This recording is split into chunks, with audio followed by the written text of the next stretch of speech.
Hola, buenas tardes, ¿cómo están? Bienvenidas chicas de fe a un programa más de series juveniles. Ahora vamos a hablar acerca de un tema súper importante que he escuchado, he estado viviéndolo, pero también lo he escuchado en el último tiempo. Y el tema de hoy es insomnio innecesario, vámonos a dormir, ¿sí? Entonces, bienvenidas a cada una de ustedes, a cada una de las que se está conectando hoy. Mi nombre es Caro Calles, soy misionera con Juventud con una Misión en Querétaro, México, y es un gusto poder compartir con ustedes. Entonces, pues, vamos a lo que venimos. Quiero empezar contándoles una historia que es súper impresionante, a mí me encanta, es una historia acerca de Jesús. La encontramos en Marcos 4, del versículo 35 al 41. En esta historia, algunos tal vez ya la conocen. Resulta que Jesús, previo a estos pasajes que les comenté, había estado sanando a muchas personas, había estado ministrando a mucha gente y pues como es lógico, estaba cansado. Muchas veces obviamos el hecho de la humanidad de Jesús. Claro que Él es Dios, claro que Él era Dios, pero también Él era hombre. También Él tenía un cuerpo físico como el nuestro. También tenía que dormir, tenía que comer. Y mucha gente se escandaliza, pero incluso tenía que ir al baño, como todos nosotros, porque seguía siendo hombre. Y ese es el gran milagro de Jesús caminando entre nosotros, que era Dios, absolutamente Dios, pero también era hombre. ¿Por qué? Luego Hebreos nos habla y nos dice que Él atravesó cada uno de nuestros padecimientos para que entonces nos pudiésemos entender con Él, podemos compartir con Él, porque Él ha vivido lo mismo que nosotros hemos vivido como humanos. Entonces Jesús estaba cansado. Había estado con muchas personas, había estado trabajando. Muchas veces vemos en la Biblia, en los evangelios, que Jesús intentaba irse solo, pero de repente la multitud lo seguía, porque era el maestro, porque todos querían estar con él. Entonces en esta historia, Jesús había estado con ellos y le dijo a sus discípulos, vámonos al otro lado del lago, vámonos al otro lado para pues seguir con la rutina, ¿no? Seguir con la agenda. Y parece de que Jesús estaba tan cansado que en la barca se quedó dormido. ¡Wow! Un Dios que duerme.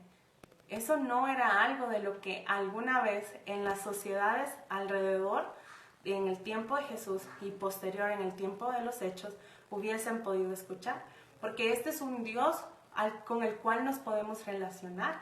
Este es un Dios que ha vivido las mismas cosas que nosotros. Entonces, eso es un concepto diferente. Y Jesús se durmió. Tal vez tú o alguien que conoces como yo se ha dormido en el bus. Yo recuerdo cuando estaba en El Salvador y siempre viajaba en bus, siempre tenía como el don de quedarme dormida y despertarme justo en la parada de buses. No sé si a alguna le pasó eso alguna vez, estaba tan cansada y bueno, se dormía y es de esas que te despiertas justo en el momento. Entonces esa era yo, siempre me dormía en los buses porque pues siempre estaba corriendo de un lugar a otro. Entonces Jesús se durmió en su medio de transporte, Jesús se durmió en la barca. Y en eso de repente empezó una gran tempestad, una gran tormenta. Tanto fue la magnitud de esta tormenta que los discípulos pensaron que iban a morir. Y entonces despertaron a Jesús y le dijeron unas palabras bien duras. En el Evangelio de Marcos encontramos como esta traducción. Y dice, nos hundimos. ¿Acaso no te importa? ¿No te importa que nos hundamos? O sea, aquí tenemos a los discípulos reclamándole a Jesús. Jesús, ¿tú estás dormido y no te importa que nos hundamos?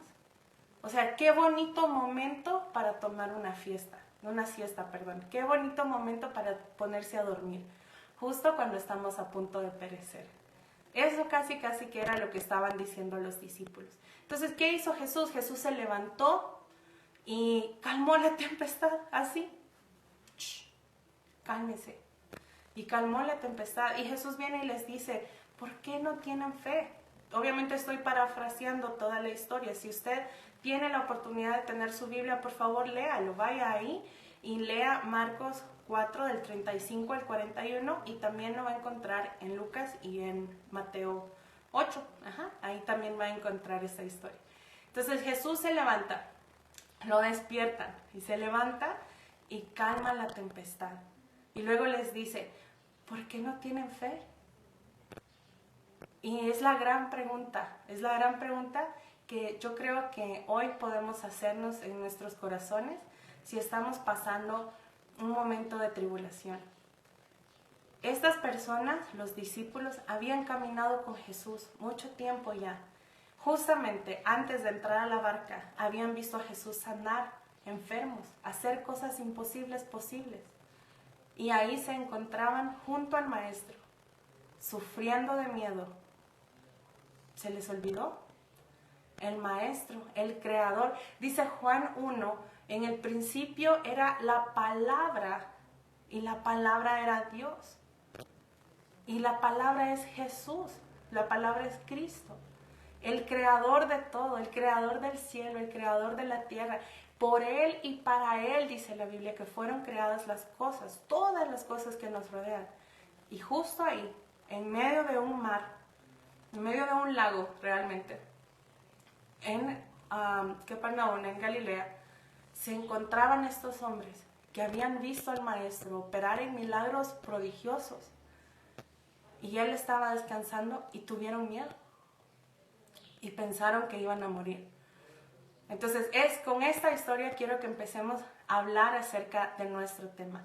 Si pudiéramos resumir nuestro tema en una sola palabra, yo diría es paz. Paz en medio de las dificultades. El año pasado fue un año realmente doloroso y realmente difícil para muchas familias alrededor del mundo. Y es muy fácil cuestionar nuestra fe e incluso perderla y renunciar a ella cuando nuestras circunstancias alrededor no son muy alentadoras. Pero ¿quién es este Dios? ¿Y qué clase de ser es? ¿Cuál es su naturaleza? Que nos pide que sigamos teniendo fe, que nos pide que sigamos confiando en Él cuando todo a mi alrededor es gris, cuando me encuentro justo en medio de la tempestad, cuando todos se fueron y me quedé sola, cuando no tenía para pagar lo que necesitaba, no tenía para comer, estaba enferma, o alguien que me importa estuvo enfermo, o qué tal alguien que se fue y falleció. ¿Qué clase de Dios nos pide que tengamos confianza? Pues la gran respuesta es que ese Dios que nos pide que tengamos confianza en Él es el mismo que creó los cielos y la tierra. Ese Dios que hace mover al mar y que hace que el mar no se salga de su orilla. Eso es tan maravilloso.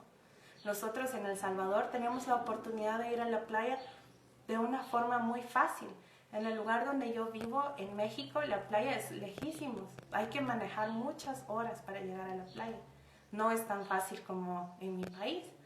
Y podemos contemplar y ver el mar en su amanecer, en su atardecer, y vemos cuando la marea sube y baja, ¿no?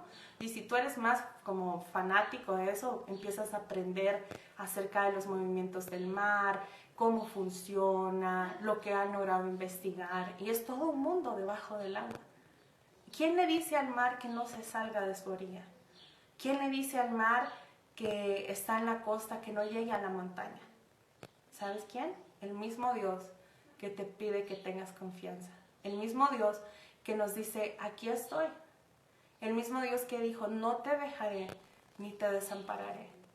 El mismo Dios que dijo que Él iba a ser fiel hasta 1000 generaciones. Esa es una palabra tan impactante. Nuestro Dios es fiel hasta 1000 generaciones.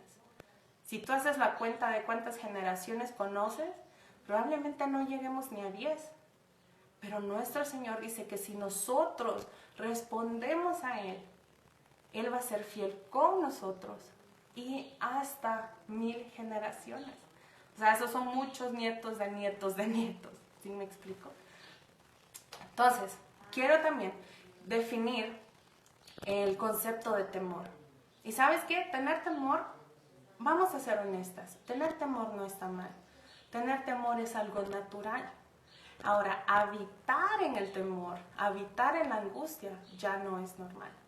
Habitar en la angustia y hacer angelitos de nieve, no sé si alguna vez lo han hecho, pero o han visto en las películas y como, ay, sí, estoy disfrutando mi angustia, estoy disfrutando mi temor, eso ya no es normal.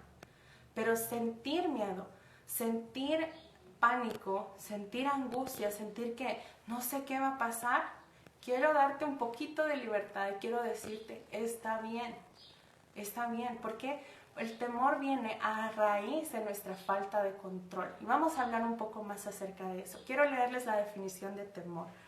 Temor, dice el diccionario, que es el sentimiento de inquietud o angustia que impulsa a huir o evitar aquello que se considera un daño, aquello que se considera dañoso, arriesgado o peligroso.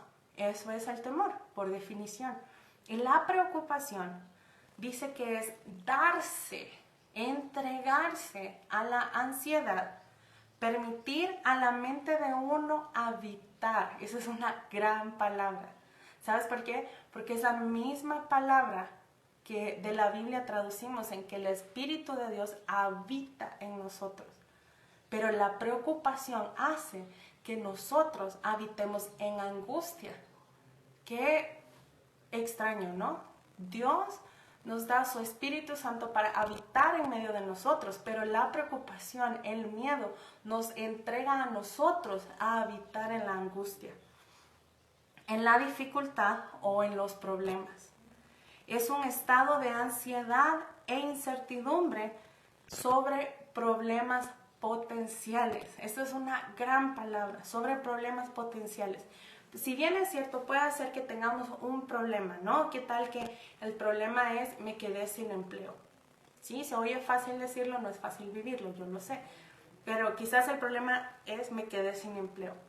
La preocupación me dice, mis hijos van a morir de hambre. Es un problema potencial, no es un problema factual. El hecho o el problema, el asunto factual es que no hay empleo, pero no sabemos si realmente tus hijos van a morir de hambre. ¿Me explico? El problema es, me dejó mi novio. Ese puede ser el problema real, el problema actual. El novio te dejó. El problema potencial es, nadie me quiere, no sirvo para nada, nunca voy a hacer nada con mi vida.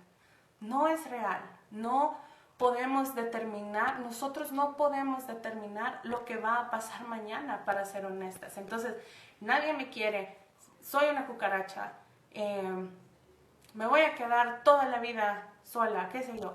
No es una realidad. Aun cuando tu problema en este momento es que te sientes sola, no es una realidad que nadie nunca te ha querido, que nadie nunca te va a querer. ¿Me explico? Entonces, esa es la diferencia entre temor y preocupación. Entonces, como les decía, en Marcos 4:40, déjenlo, tengo por aquí, Jesús les preguntó y les dijo, ¿por qué tienen miedo? ¿Por qué tienen miedo? ¿Por qué están asustados? ¿Aún no tienen fe? Estoy leyendo de la Nueva Traducción Viviente y si gustan pueden buscarla en su teléfono también. Pero la gran pregunta de Jesús es, ¿por qué tienen miedo? ¿Aún no tienen fe? Ahora, ¿qué nos da a entender Jesús con esto? Si tenemos miedo, no tenemos fe. Y si tenemos fe, entonces el miedo no nos va a ganar. Es como matemática simple, ¿no? Si tienes esta, no tienes esta. Si tienes esta, entonces no tienes esta. El temor, el miedo, no va a gobernar tu vida si la fe es la que gobierna tu vida. Como les decía, los discípulos no eran nuevos en el asunto. Los discípulos no los acababan de contratar para el trabajo. No eran novatos. Habían caminado con Jesús ya mucho tiempo. Habían visto a Jesús hacer maravillas, milagros, prodigios. Y aún ahí se encontraban ellos, en medio de la barca, en un lugar que ellos conocían, porque la gran mayoría eran pescadores. Se encontraban ahí con el Maestro y temieron perecer, temieron por su vida. Qué gran noticia para nosotros. ¿Sabes por qué? En primer lugar, cualquiera puede tener un momento difícil. Cualquiera puede tener temor, cualquiera puede tener un momento de debilidad. A veces nos encanta imaginar a los discípulos, a Moisés, a los grandes hombres y mujeres de la Biblia como gente, wow, así como los Avengers, ¿no? Así como gente súper valiente, con súper poderes, pues que se hacían invisibles, que volaban, que tenían rayos láser en los ojos como Superman o algo así. Pero la verdad, al leer la Biblia, te das cuenta de que eran personas normales, como tú y como yo. Nada especial, nada diferente. Hombres y mujeres de carne y hueso, que lo único que pudieron hacer en momentos decisivos y definitivos fue decirle al Señor, sí, aquí estoy. Y la gran frase que como cristianos conocemos, heme aquí. Eso fue la gran diferencia entre los grandes hombres de la Biblia que encontramos algunos en Hebreos 11. Y nosotros puede ser el sí. Señor, sí te creo. Señor, sí voy. Señor, aquí estoy.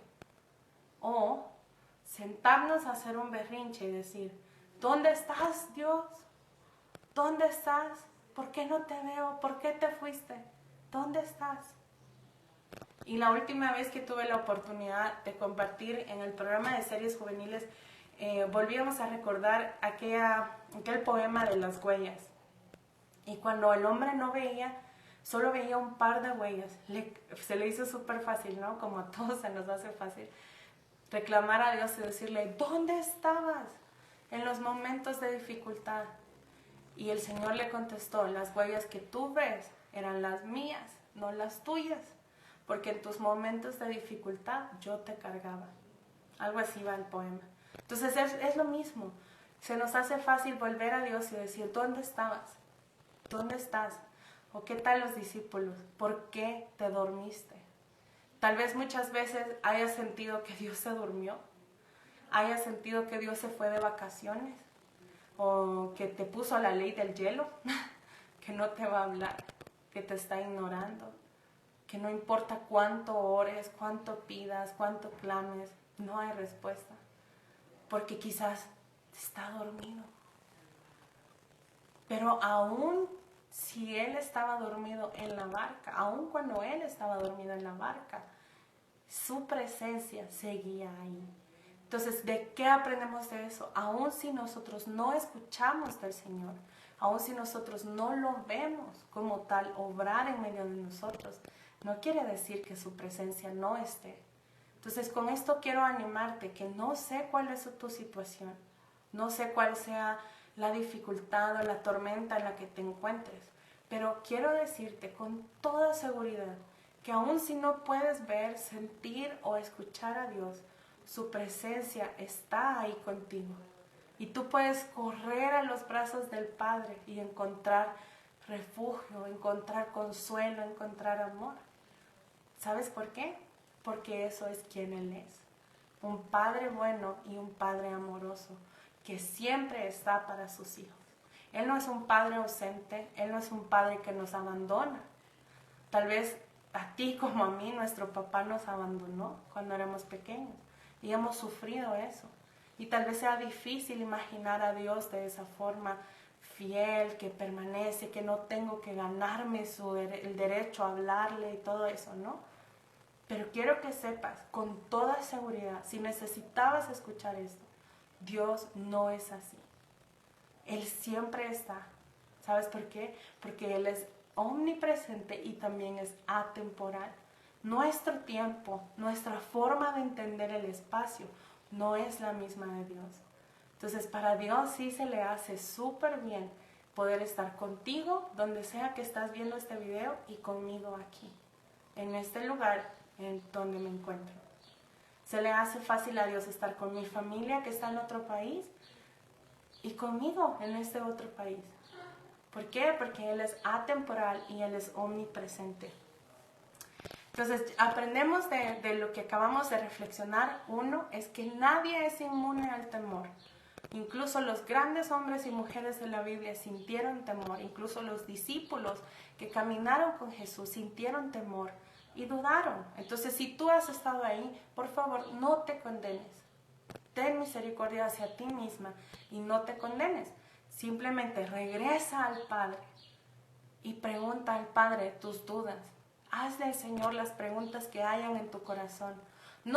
Y trata de avanzar más allá de por qué pasó esto. Pregunta a Dios, ¿cómo estás? ¿Qué piensas cuando me ves? ¿Qué sientes cuando yo pienso esto? ¿Qué piensas acerca de esto que hago?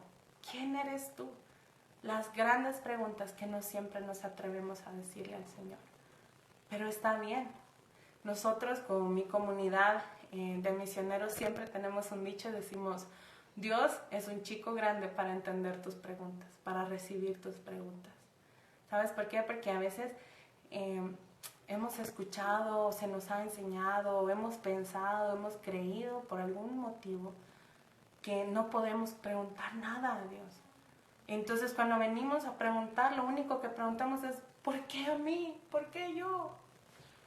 Cuando no, puedes acercarte al Señor con tus dudas, con tus interrogantes. Dice la Biblia que el que necesite sabiduría se la pida al Señor y Él la dará.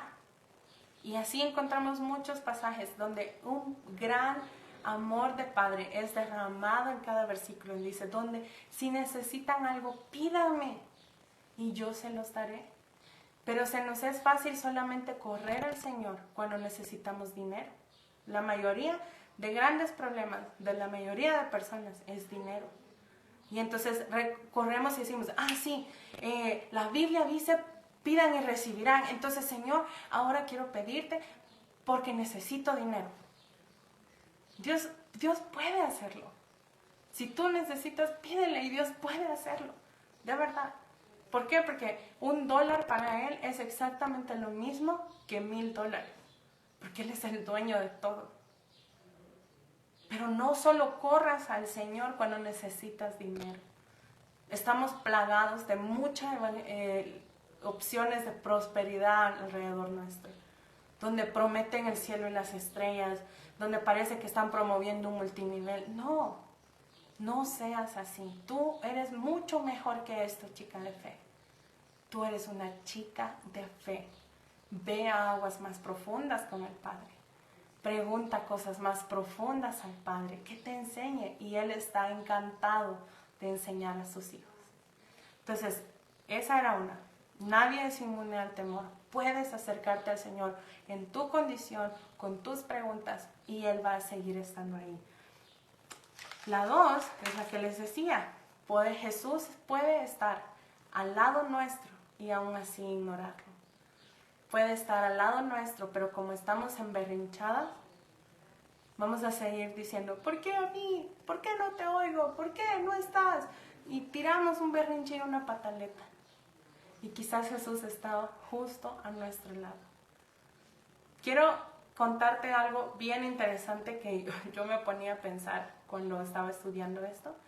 Y es que te decía, la mayoría de las personas, de los tripulantes de esa barca, eran gente experimentada en el mar, eran pescadores, gente que se ganaba la vida estando en el mar.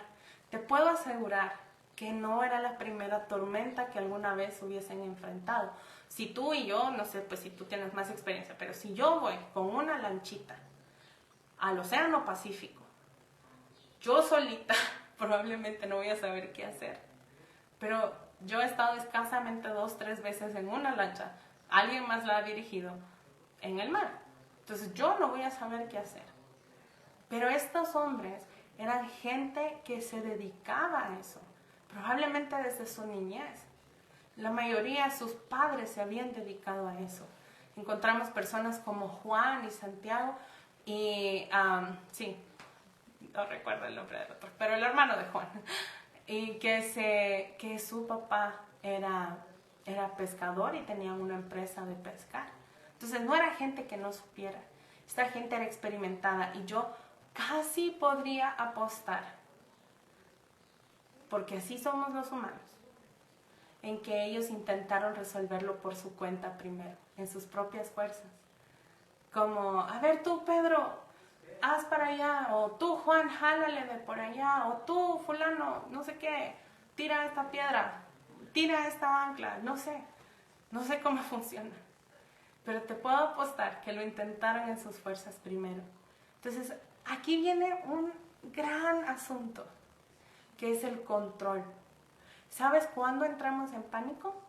El control es como una pelotita súper poderosa, por alguna razón creemos que es súper poderosa, que nos permite manipular todo, que nos permite controlar todo. Y es como, ¡guau!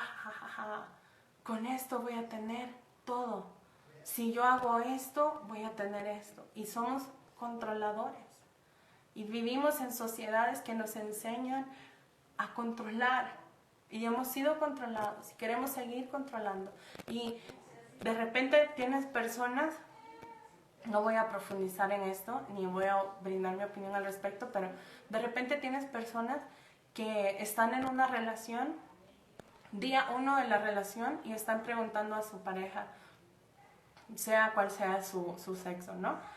¿Cuál es la contraseña de tu teléfono? ¿Cuál es la contraseña de tus redes sociales? Puedes poner tal cosa en tus redes sociales, puedes avisar que estamos en una relación, puedes avisar esto. Y ¿sabes por qué? Porque quieren controlar, empiezan a controlar, porque tienen la idea de que si logran tener acceso a toda la información, ese hombre o esa mujer no les va a traicionar, porque siempre van a ir un paso adelante. Eso se llama control. Y queremos hacer siempre lo mismo. Este es como quizás el ejemplo más sonado, ¿no? El de las relaciones. Pero hacemos lo mismo con nuestras relaciones con nuestros padres, con nuestros hijos, con nuestros amigos, con nuestros compañeros. La forma en la que actuamos, la forma en la que vestimos, la forma en la que hablamos, da signos de control. Entonces, ¿cómo esto tiene que ver con lo que estabas diciendo de los discípulos? Porque ellos confiaban en sus habilidades de pescadores. Y yo de verdad te digo, o sea, en el cielo vamos a saber si tuve razón o no. Pero yo casi que podría apostar a pensar de que ellos lo intentaron arreglar primero. Ellos. Porque eran buenos en lo que hacían, porque eran fuertes, porque eran habilidosos. ¿Y dónde entraron en pánico? Cuando se dieron cuenta que no podían. ¿Por qué? Porque ahí perdieron el control. ¡Wow! Eso es algo súper tremendo. Cuando perdemos el control, nos damos cuenta de nuestra necesidad de Dios. Porque antes de eso, como estamos tan aferrados a esta bolita mágica que controla todo, creemos que todavía hay un aliento más, una posibilidad más. Si hago esto, si hago lo otro, pero cuando las opciones se acaban, entonces recordamos quién sí tiene la capacidad de hacerlo. Y es súper chido, súper bonito, porque Dios nos enseña a través de eso que al final del día Él es soberano. Y Él puede, y Él es capaz de hacerlo. Independientemente de si nosotros somos habilidosos o si no somos capaces de hacerlo, de lograrlo, podemos confiar en que Él sí puede hacerlo. Entonces, cuando los discípulos rindieron su control y dijeron, morimos, nos hundimos, entonces volvieron a ver al tripulante que estaba durmiendo, al maestro, al mismo que había creado todo, por medio del cual la palabra hacia las aguas había sido dada. Y lo despertaron y le dijeron, ¿no te importa que nos hundimos?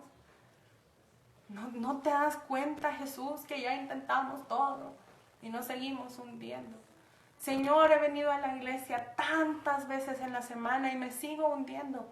Señor, he ofrendado tanto. Señor, he hecho lo otro. Y empezamos a decirle a Dios todo lo que hemos hecho como si con eso pudiésemos comprarlo.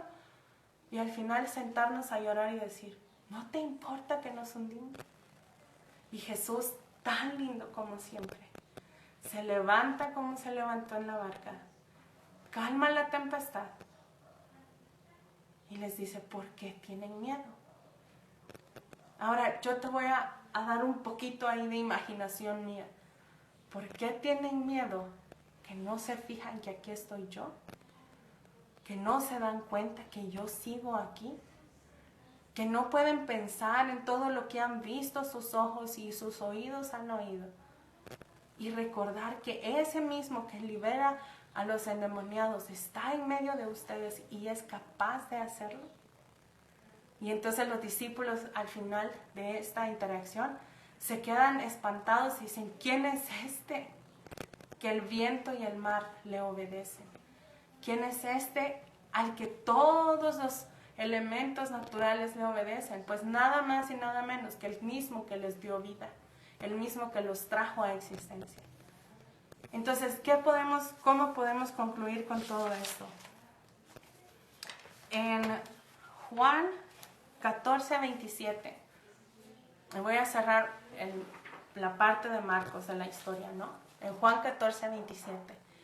Es uno de los últimos discursos de Jesús antes de pasar la pasión y él ascender al cielo. Ya empezaba a preparar a los discípulos y a sus seguidores diciendo, yo me voy, pero va el Padre a enviar uno que les va a acompañar, que les va a apoyar, que les va a ayudar.